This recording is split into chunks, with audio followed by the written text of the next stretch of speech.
Eric the Elf and the Great Storm. Written and read by Phil Humphries.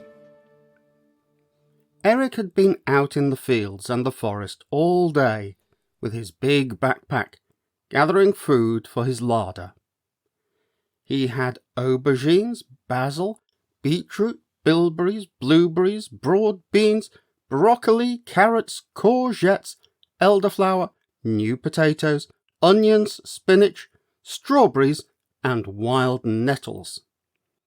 So much had he collected, he was starting to struggle under the weight of it all. As he passed by the burrow of the rabbit family, Mrs. Rabbit popped her head out and called to him, "Eric, you know there is going to be a great storm later, don't you?" Eric waved and said, "I don't know about that. Seems jolly warm at the moment. I'm sure it will be fine." Eric rested on a log for a few moments and put his big pack down to take a few deep breaths.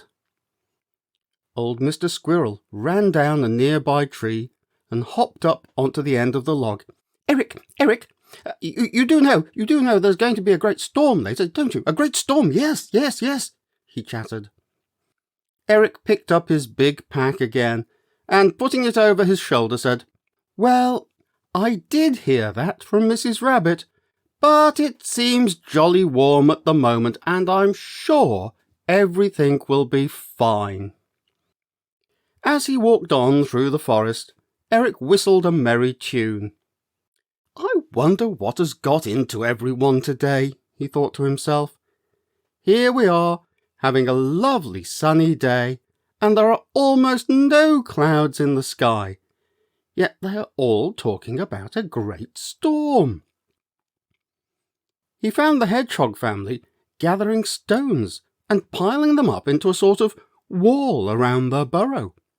He found the mice running up the branches of a mulberry bush into a nest that they had made high off the ground and deep inside the foliage.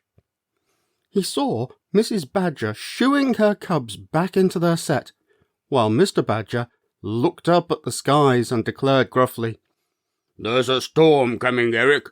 You had better get home." Eric started to get a little concerned. It was still warm, but far, far away, he heard a distant rumbling. And for once, it was not his tummy telling him it was dinner time. As he got to his cottage, big, fat raindrops started to fall. He had just got inside when his cottage was lit up by a great flash of lightning in the sky, followed a few moments later by a huge clap of thunder that rattled the teacups in the kitchen.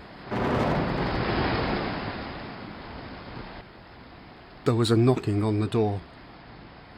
Eric opened it to find a very bedraggled Griselda the Fairy standing on his doorstep. "Oh, come in at once out of the rain," said Eric, pulling her inside. Griselda sat gratefully down on a chair and said, "I was just checking all the smaller animals, and I lost track of time, so I was caught out in the rain. I would have gone straight home, but my wings can't fly when they're wet." There was another tap on the door. Eric opened it to find all the rabbits looking very damp. "The rain was so heavy, our burrow got flooded," said Mrs. Rabbit. Eric invited them in and set a fire going in his sitting room to dry everyone out. "Griselda, isn't there something you can do?" asked Eric. She looked up and said, "I'm sorry, Eric, but there are some things that are really too big for fairy magic."